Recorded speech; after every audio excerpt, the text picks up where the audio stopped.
Like and subscribe right now, or else this will be in your bed tonight. r/AskReddit by Planet Reddit. Teachers professors of Reddit. How did you secretly get back at that kid? I taught English at a ritzy private school in South Korea. We weren't allowed to discipline the kids for any reason, no matter what, because the school was making money from the tuition. For the most part the kids, grade 5-6, were pretty good, but there was this one kid. He was a little shit about everything. Always disruptive, bullying the other kids, throwing pencils, writing swear words in Korean on the whiteboard before class, never listening, etc. I started eating a lot of kimchi on the days I taught that specific class, which gave me wicked indigestion. When I walked by the kid I would let out these horrible silent creeping hot farts. No one ever blames the teacher, and after a couple weeks he became known as the farty kid. He was still a little shit, but it made me feel better knowing that he was knocked down a few pegs. Another disciple of the fart of war. Nice job on giving that kid a shitty reputation. Edit. Gold for a shit joke. Thanks. My favorite answer so far. Sometimes petty revenge is the best revenge.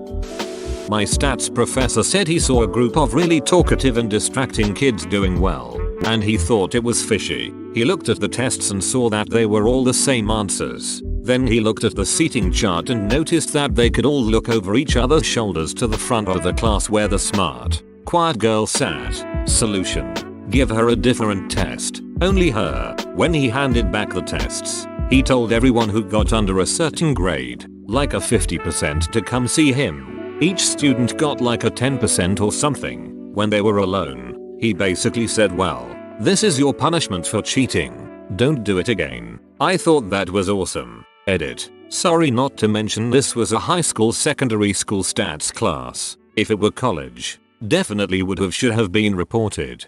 I'm a stats teacher. This is similar to a kid in my class about 6 years ago. He was getting D's and F's all year, but then somehow aced a multiple choice test. First time I ever gave it. I didn't realize it, but I had accidentally left an answer key at the front table, which happened to be the answer key he saw and copied. I asked how he did so well and he told me, after he bragged to everyone else, I just worked really hard this time. Okay, fair enough. Maybe he did. So the next time around, I did the exact same thing, but I left the same answer key at the front of the room. Never moved it. He used it again and this time got a 0. I pulled him outside the class and said, how did you go from 100 to 0? He was cool about it when he knew what I was getting at though. Mr. Teacher, I have to come clean. I copied the first one and then tried to do it again. I said I know, and told him he could retake the second test if he also retook the first test, which he did. He passed each test by 1 point, but it was legit, so I was proud. Edit. I appreciate the comments and kind words. Sort of validates my teaching philosophy, something I've been changing and molding for several years. If you have a teacher you like, thank them. A lot of us hear complaints more than compliments, which wears heavily on you over time. It's replies like these that remind me why I stay in the game. Thank you. Can't really blame him. Up until the second test his strategy had a 100% success rate.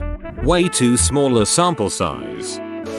These two girls in my econ class were cheating all the time. They turned in this paper on the Federal Reserve that didn't get picked up with the plagiarism checker, but they both turned in the exact same paper as each other. I told them, you guys did a great job on this paper. You get 50%, and you get 50%. In retrospect, I shouldn't have done it in front of the class.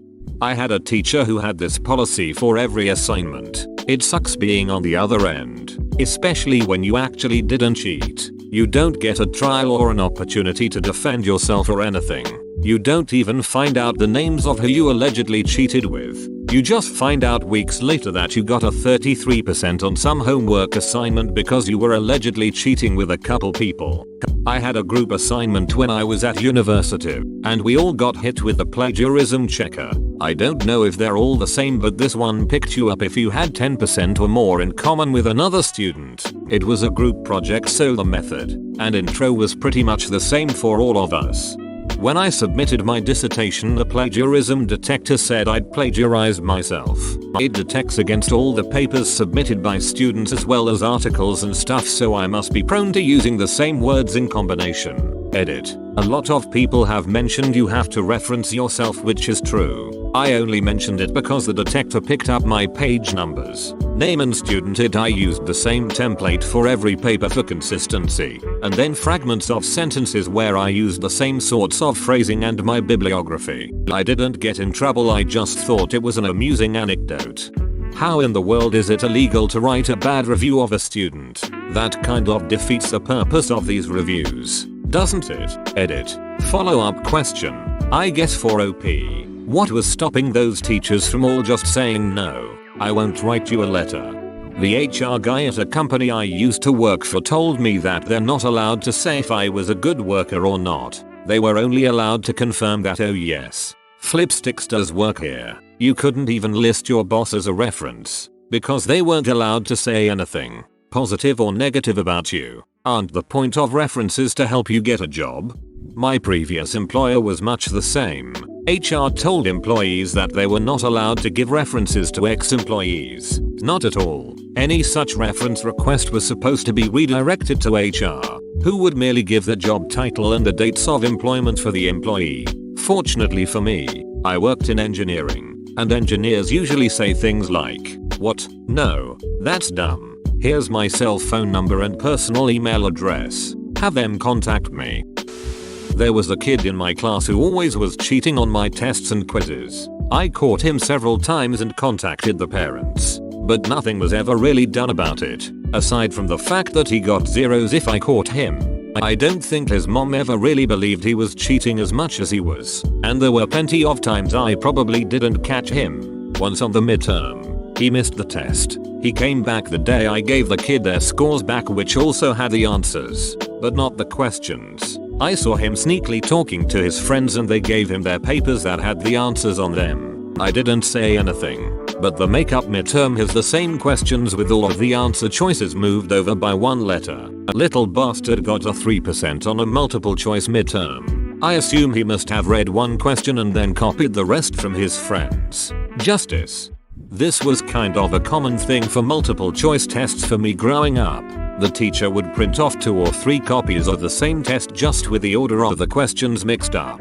What people didn't realize was that you didn't have to cheat, seeing as the average teacher doesn't care enough to make a bulletproof test of anything less than a whole year's worth of information.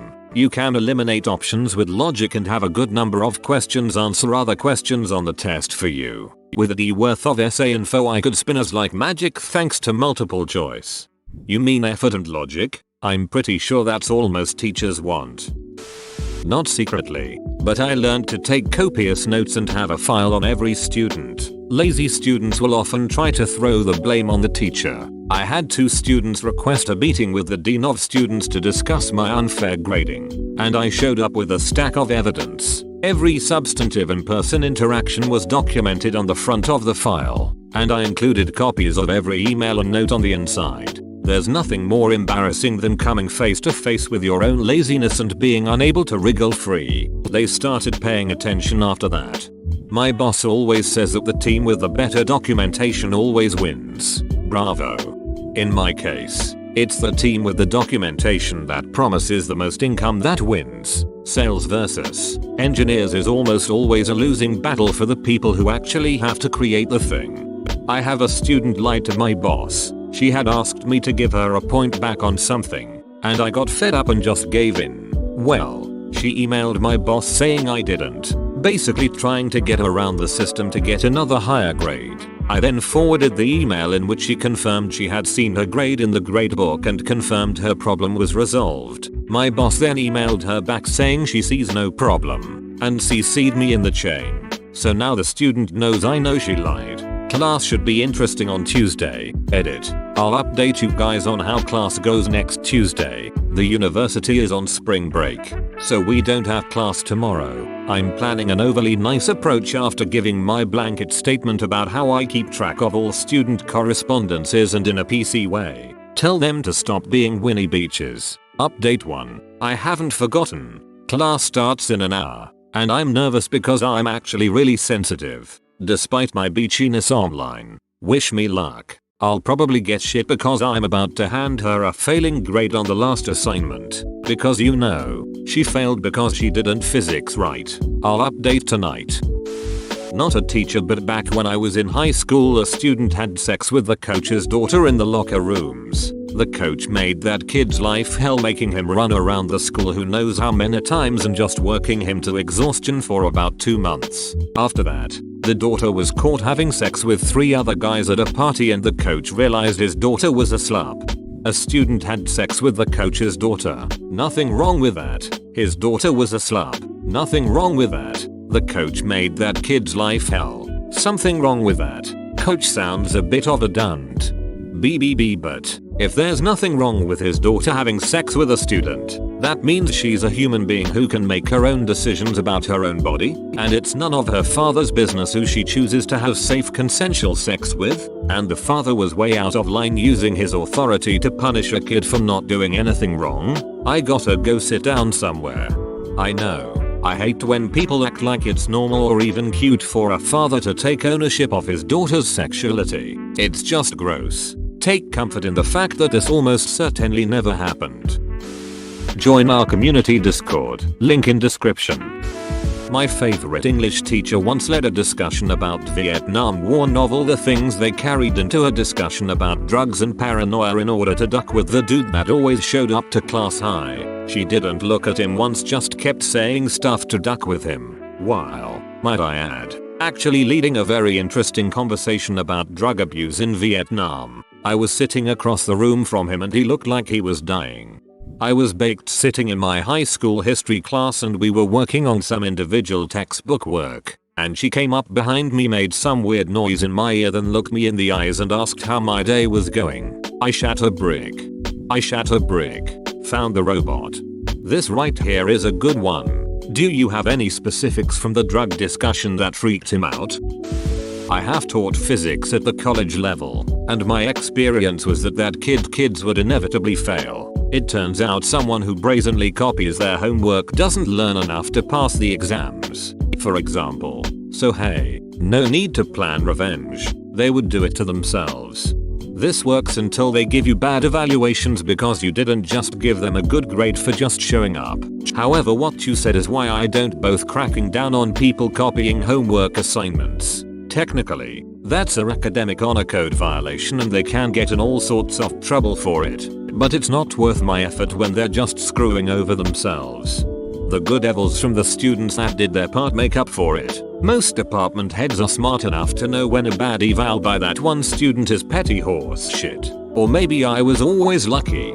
Student evaluations are a good measure of how well you are liked by student, not how effective you are as a teacher, at least in my experience. Most of my reviews have high marks with the exception of 4 or so students that mark zeros across the board.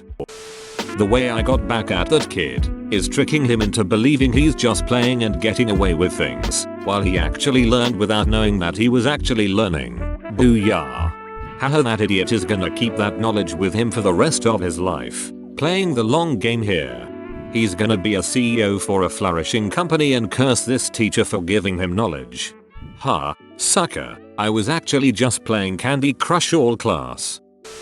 High school teacher here. Had a little shit of a kid we'll call Anthony. Complained about everything. Did no work whatsoever. Talked shit about everyone. Made fun of kids with disabilities. You name it. And, of course, he was always the first to start shrieking that he was the victim in every situation. Everyone was against him. How come he always got picked on and so forth? Now, in my teaching career, which has spanned the better part of a decade so far, I've taught more than 1,000 kids. Plenty of those have been bad kids. The thing about bad kids, though, is they're usually bad for fairly simple reasons. Shit going on at home, unmedicated or undiagnosed mental illness, trauma in their past, hell, maybe just lonely. If you pay attention, you can find out why almost any kid is acting out. That said, out of 1,000 plus kids, I've encountered maybe 10 who are genuinely broken people. You could call them sociopaths. No trace of empathy, no trace of conscience or even inner life. People who basically exist to serve their own desires exclusively and have no compunctions about how they might most quickly realize those desires. Anthony was one of those kids. The worst thing about him was his constant tendency to immediately shit upon anything that anyone else had put effort into, including my lessons. We would nearly have these very vulnerable, tender moments in the classroom where kids were talking about big, important issues and really growing intellectually in awesome and uncomfortable ways, and then Anthony would call them ducking gay or whatever else. Anthony, of course, begins making fun of her hair, her glasses, her face, loud enough that it's plausibly a whisper, but loud enough so that we can all hear what he's saying. I start walking toward his desk but am interrupted when Patrice very, very calmly says, "Duck you, Anthony." The entire class was dead silent. This girl never spoke, let alone swore, and she said it with such self-control. Everyone's eyes are on me, waiting for me to react. Anthony starts screaming, "Did you hear that? She said duck. You always get Emmy in trouble when I say duck. This shit ain't fair. How this ugly bitch gonna?" I say, "Huh, I didn't hear anything." Turn back around and continue the lesson. A few kids cheered. It felt really good. That's awesome.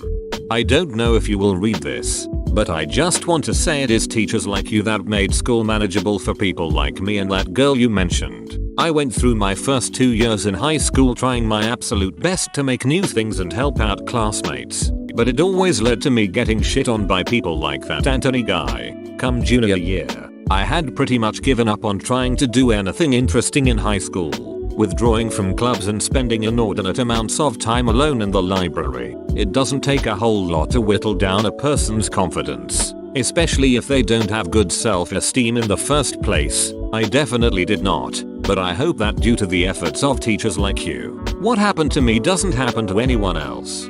Very nicely done. Not me, but this happened to my friends. Our bonus project in physics was making an eggmobile, a vehicle designed to move an egg using only the power of an elastic band. The mark you got for this project would replace the lowest test score you got on the unit tests during the year. 2 of my friends worked together on one. One friend was average student, while the other friend was fairly smart, but pushy and argumentative, a real Steve Jobs type. They constructed their eggmobile out of Lego, and it did work. However, the physics teacher was a little tired of friend number 2 at this point of the year. The mark he gave was enough to give student 1 a nice boost. However, it was 1 point lower than student 2's lowest test score. We had the same project in school with the aim being to get the egg as far as possible, but our teacher failed to mention that the egg needed to survive the journey. After several kids making spectacular cars from Technics and Lego etc, I rocked up with my trebuchet egg and smashed all previous records. Please tell me you got a passing grade. This sounds like the kind of loophole I would have exploited back in school.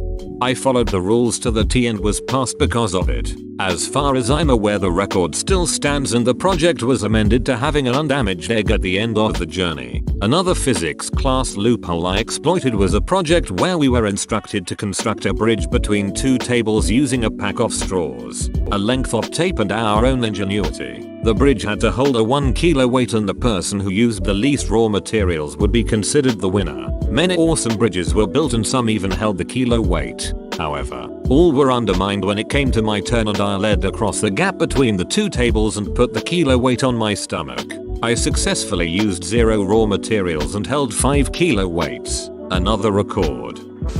My abnormal psych, a 400 level class. So you would assume people in this class were interested in the field, had us visit a local homeless shelter. This was an accelerated night class, so classes were 4 hours long. She arranged for us to go during our normal class time. A few people in the class felt it was dumb or a waste of time and bailed just as the tour was starting. The final exam for that class was about 4 questions that were very easy to answer if you stayed for the whole tour and absolutely impossible if you did not. I remember doing a series of quizzes in an English class when we had to read chapters because plenty of the students weren't in the class was built on participation. If you didn't read, there was less classroom discussion. The best one was a 1-question fill-in-the-blank quiz that was a direct quote of the final twist line of one chapter. The quote looked innocuous enough to anyone that plenty of guesses might look right. But had you read the chapter, the answer was extremely obvious.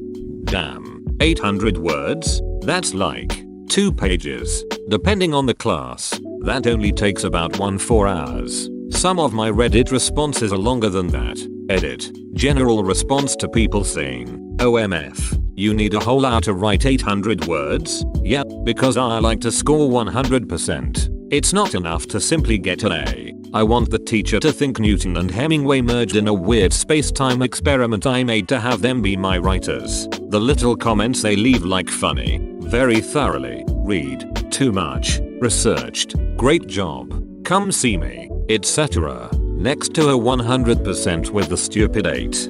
Face makes me feel like I'm doing well. So I'll go back and convert sentences into haikus. Add alliteration. Put in puns. And so on because I want my graders to enjoy my writing. But hey, good for you for doing it quicker. The grade's all the same anyway. Edit 2. I ain't talking about English papers. Mostly, hence the depending on the class. That only takes about 4 hours. If you just word vomit without need for research, 800 words should be easy and quick to do. Thanks for watching. Subscribe for 3 videos a day.